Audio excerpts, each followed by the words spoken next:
Hello, and thank you for tuning in to a pod on this New Year Day, January 3rd, 2022. Thank you for tuning in to Born Star, Born Star, Born Star. We recognize you're a star. Because you are a star wherever you are. As we look back to 2021, I hope we look back and we see all the good. Although we definitely saw a lot of difficulty and we experienced a lot of difficulty within the last 2-3 years with COVID, I do think that we were able to get back to some sort of normalcy with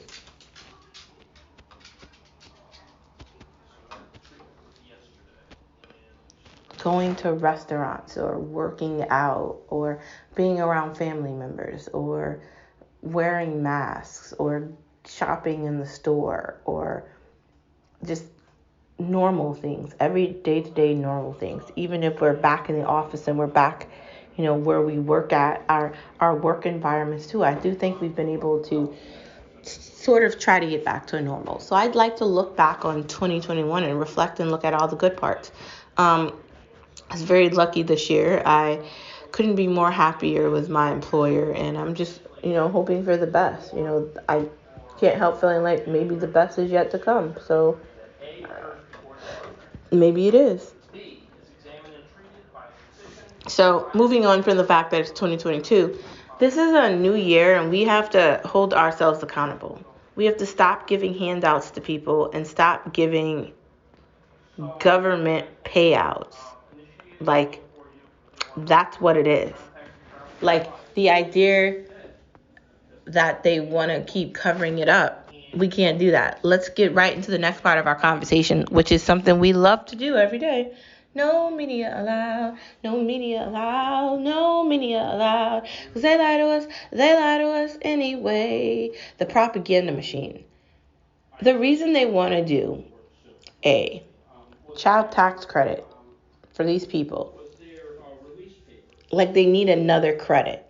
For what? Having kids? Why is there credit for that? I wonder, how does this work exactly? I wonder, do you know why this didn't work and why it got shot down and why it didn't have... This wasn't going to happen from the beginning of it. I don't know what made these people think that it was going to happen. It wasn't just Joe Manchin that didn't sign off on this. It was other Democratic figures. People that never get talked about weren't okay with this.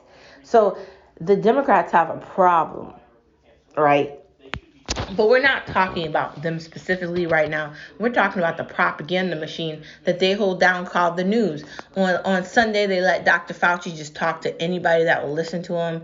And they have Joe Biden on TV talking to his dead mom. Like, isn't there an issue with that? Granted, you all wanted to make fun of Trump because he's eating a Big Mac and some Diet Coke from McDonald's, but I think I'm more cool with that. And I'm not saying I'm Republican or Democratic because honestly, I don't consider myself either one. I consider myself independent. Honestly, I like to stick with that. Just because I think it is one party in two colors. And the only way the parties work is for them to convince us and lie to us and tell them that they're for us. But if you look at what the Democrats are doing, they're using welfare as a string to convince all the poor mice to follow them and vote for them. And it's working. It's not going to work with me, though, because I go to work every day, and that's not going to work for me. I'm more concerned about student loan forgiveness. What are you doing about that, Joe? You said you were going to have some reconciliation with it. Well, what is it? Are you going to forgive the student loans or are you not going to do it? And I don't want to hear people's opinions about why they shouldn't forgive student loans because there's 1.4 trillion reasons why they should.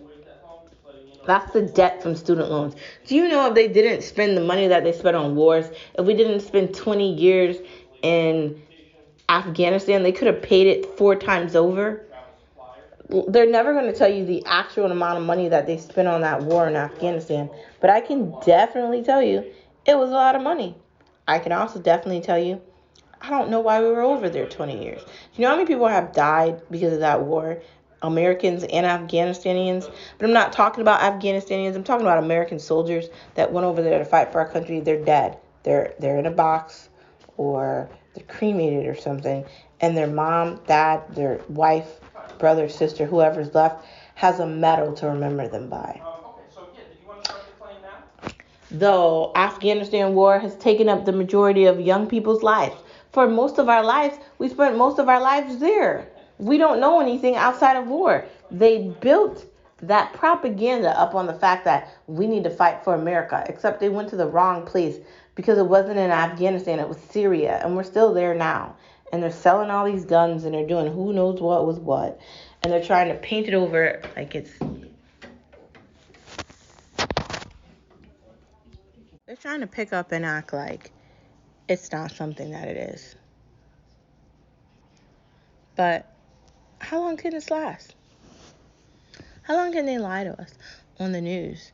Like, my questions haven't been answered about what took place in Afghanistan. My questions haven't been answered about if we were only supposed to bring Americans home, then why is 150,000 of them here? Who's going to answer that question? No one. Why? Because they don't care to tell us why. It's always about money. These corporate goons that are on the TV, they don't actually care about what's happening in the United States or what's affecting the actual citizens that live here, Americans. They just care about how much they're going to get paid in their yearly salary. What percentage are they going to get more money in their yearly salary? It's always about money. So at the end of the day, as we move into 2022, I'm going to focus specifically on what the media is doing like I do all the time. And I'm going to talk about AOC, and I'm going to talk about Chuck Schumer, and I'm going to talk about the morons that are in Congress, because someone has to. And I guess it's me. I guess I have to be the one that's going to disagree with these wannabe social media platforms. And I guess I'm going to have to tell you the truth about the Young Turks and all these other people.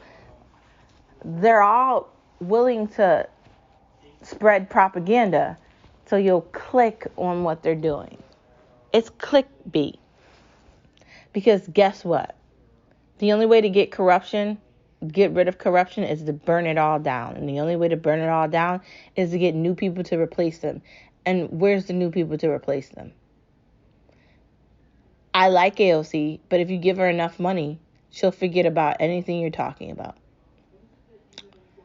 They all will. So, next. Anyways, let's move on from politics, because I don't want to spend the entire time talking about all the things that they did wrong. I just wanted to start off by talking about the Build Back Better and how it failed and what they could do with money. They passed the budget for the war with no hesitation. They came together in a bipartisan way to pass that. But I bet you they have lots of issues when it comes to passing student loan forgiveness. I brought up the Afghanistan thing because they could have paid off all the student loans. They could have probably just made it free with 20 years of war there.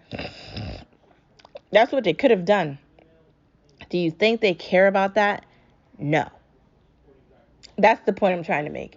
It's always about money and propaganda. Moving on to the next part of our conversation, where do you buy shampoo? So I found this thing called Coco and Eve during COVID. It's pretty much for your face and your hair. It's like a conditioner for your hair. And I also found this thing, this website called Canvas Beauty. Stormy owns it.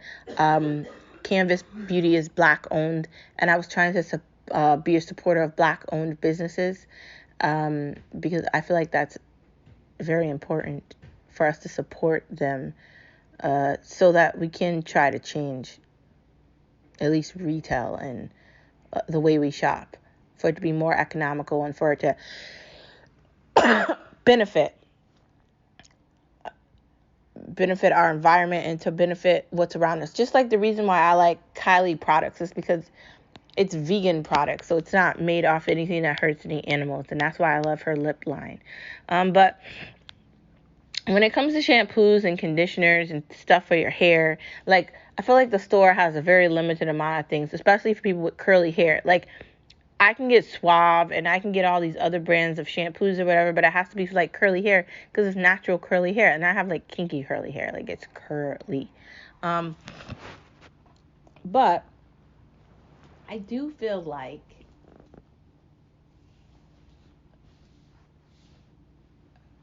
and I don't know if you agree with me.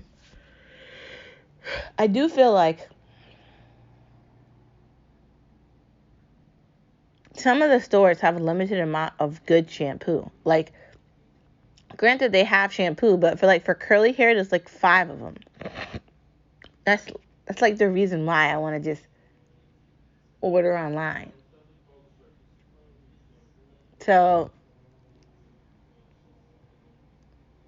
it's difficult. Like, it really is. Like, trying to figure out where to get good shampoo for, and then you have to try everything before you know if it works or not. Like, I have all this like argan oil and all these things for my hair that I've tried at Sally's, and I like watch YouTube videos to see how the person's doing with straightening their hair. Like, is the product actually working with straightening their hair? And I've been through a lot. It's a lot to watch, but like, it's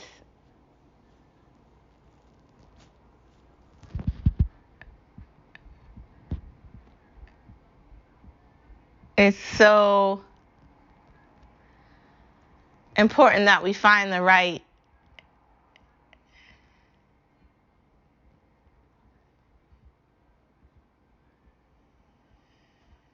shampoo so that our hair can be thick and full and texturized and soft and smell good and feel good. And that's what good shampoo and conditioner does. Bad shampoo and conditioner leaves your hair dry and nepped and grungy and ugh, and it leaves this weird like smell, or it has this bad feeling on it. Like, I don't know, I guess I'm saying like, maybe put some effort into finding the shampoo that really affects you in a good way. Like, what's wrong with that? Like, why can't you do it?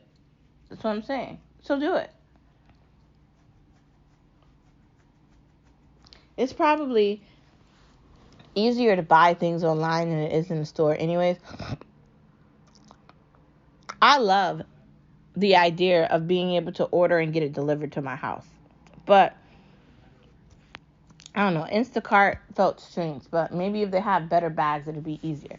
But I like the delivery aspect better than driving to the store, because I get to the store, I start looking at the shampoos, and then like they only have one or the other, or you've never tried the brand out. So it's like it's a try and buy. Like, it's not like you actually know if it's going to work. Like, you have to spend a lot of time with shampoo and conditioner, because if you've never used it before, then you don't know how it's going to work with your hair. So like, that's the part about it that can be like a little weary. Like, is this actually going to work? The answer is I don't know. So you have to try it. I like ordering Canvas Beauty, and I like Coco and Eve too. I like supporting Black-owned businesses, and I like quality products that actually work. Like I said, I have kinky curly hair. I straighten it during the winter, and I keep it curly during the summer. So like April, May, I start letting it get kinky and curly, and then I keep it that way to about the end of August.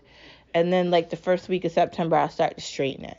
So I found something that works for me that obviously doesn't work for everybody, but that works for me. Like, a little bit at a time, maybe I'll try to get my hair braided, but it's been a long time since I've been to a hairdresser, and the person I used to try to have braided, I don't know what happened to him. So um, I've just been doing curly and straight, and that's just been what I've been doing for a couple of years now, and it's been working out for me. And honestly, with my busy schedule, I really don't have time to spend like hours getting my hair done. So for me, this works out great. If anything, maybe I'll try to braid my own hair if I get a chance to. I guess what I'm saying is, be careful with shampoo and conditioner, and if you're looking for something different, maybe check out Coco and Eve. Or, the best thing to do is go on Google, type in the kind of shampoo you're looking for, and then see what pops up after. That's what I can definitely advise. Or try Ultra. There's a lot of options out there. So give it a chance. See if you like it. Next part of our conversation.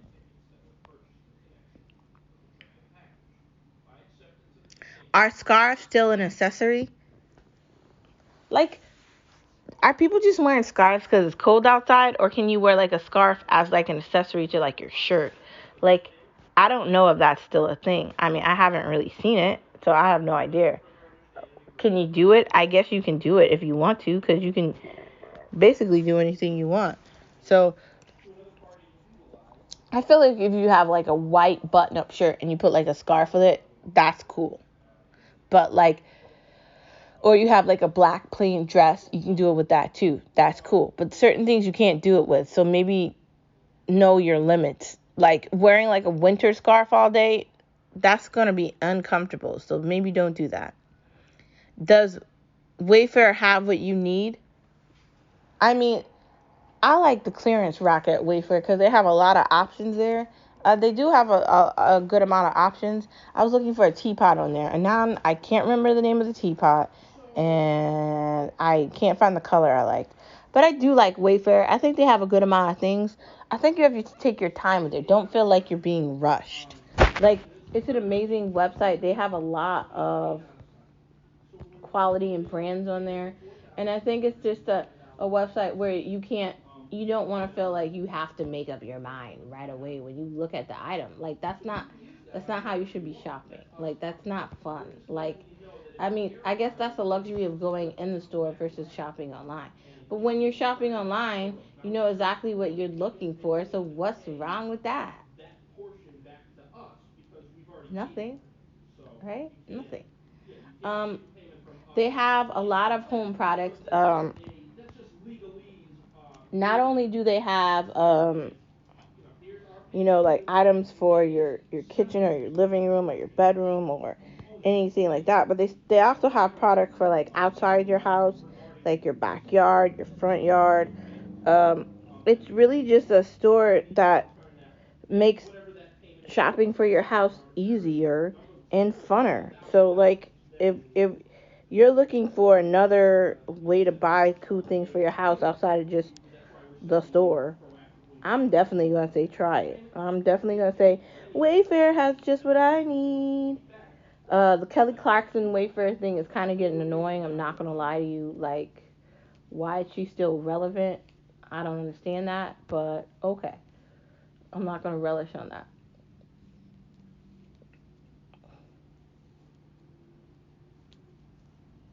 I mean, she does make the commercials funny, so I do like that. And there are some really cool items on there. Like they had this like um table for the living room, and it was like it had storage underneath it, but it didn't look like it did. So it was like hidden storage. It was pretty nifty. It was really nice. The family hid all their game items in it. I really like that aspect of it. So I'd say go on the website, maybe on your tablet or your computer, not your phone, so you could see it bigger, but you could use your phone too. Hopefully you're in the iPhone club. And see if you like it. You might like it, you might not like it. All you can do is try, right? Try it. See if you like it. Next part of our conversations, playing games on Netflix. Is this really a thing? Like, do we really want to play games on Netflix? Just how I did the game thing for Amazon, and I can't tell you the last time I actually played a game on Amazon. I don't have time for that. Like, I wish I did. Like, ugh. Like, granted, there are times where I have to take days off and I have, PTO days or whatever. But every time I take a day off, the day is filled with something else. So it's not like I'm just not doing anything. So, like, how do you, like, maybe I should, like, take a Saturday and spend a Saturday just playing video games. I mean, I do like video games. I really do like video games. But just the idea that I don't have to use a console for the video game, like it's not Nintendo or Xbox or whatever uh, system it is, kind of crazy. Like they they're able to make it even easier to do it. Do I want to play the video games on Netflix? I don't know. Maybe I'll have to give it a try. Do I trust that the games are actually going to be good? Again, that's another great question. Do I trust that the games are actually going to be good? I don't know if they're going to actually be good. Because, like I said, some of the stuff on Netflix is trustable and some of it is not. So I feel like you have to be really, really, really careful. Like, what are you getting into? Um, and is it actually characters I'm going to want to play? Like, I like realistic games. Like, outside of, like, Nintendo. Like, Mario. Or like Mario Kart. Like outside of that, I like cartoony, like realistic games. Like I like it where like the characters like can talk or whatever. I like that aspect of it. So we'll see what happens.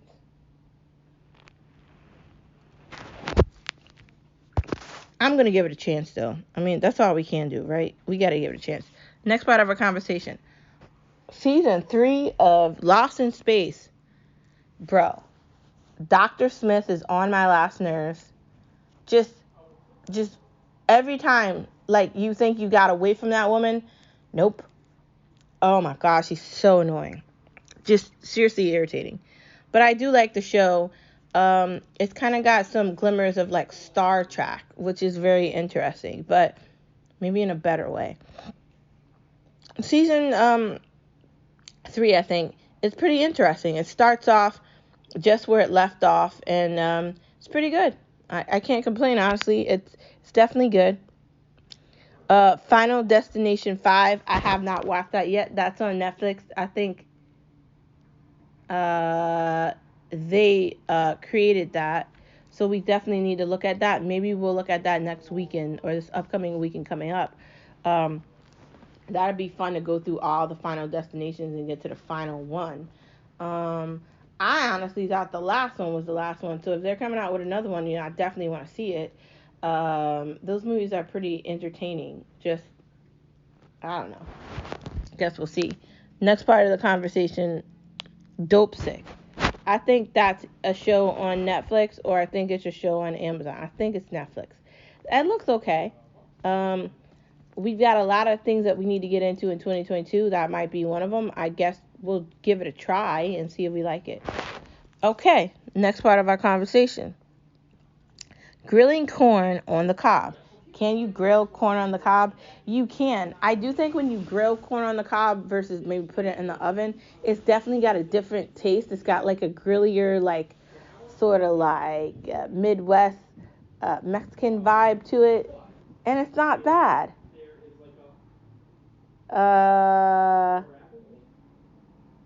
It's kind of good. We'll see what happens with that. What kind of grill though? I mean, you could put it in the oven on the grills in the oven, or you could use your air fryer that's got a grill access to it, or you could put it like, like I told you, I have the air fryer grill toaster oven. You could put it in that. I'm not saying just put it on the actual burners. Like, don't do that. Or if you've got like an actual like indoor grill, utilize that. Or you can put it outside on the actual grill and grill it on the actual grill. I do think it definitely has a different taste, and it's definitely really gives hype to corn. So try it. Spaghetti squash. It's a great alternative to regular pasta with all the horrible carbohydrates that exist within it. So I'm going to say definitely go for that. We'll see what happens. What is Mexican hot chocolate? I have no idea, but I wish I knew what it was. Does it sound cool? I don't know what makes it Mexican. Like, is it because it's spicy? From what I saw, I saw a picture on Pinterest, right? Because I'm obsessed with Pinterest. I love finding recipes and a bunch of other cool things on there. I mean, I'm so obsessed. I send my mom like ads for it and stuff, and I'm really obsessed. I love it because it's a fun way to do something on your phone where you're not spending money. You're looking at recipes and you're looking at things you can do. So that's why I like it. It's a way for you to get more focused on eating healthier or focusing on a diet in a way that doesn't feel like you're actually doing something different. So who knows? It had a candy cane in it, and I think it had a marshmallow and something else. Now, if the only difference between a regular hot chocolate and a Mexican hot chocolate is a candy cane, then I want a Mexican hot chocolate all the time. Sometimes I worry about like adding sprinkles into like a hot chocolate, but I guess you could do that. I don't know what that's going to taste like, but if you want to try it, I say try it. Anyways, guess what? That is the end of our podcast on this Monday. Thank you for tuning in, as always, to the podcast of Born star, born star, born star. Where you recognize you're a star. Because you are a star wherever you are. I'll see you tomorrow on Tuesday. Bye.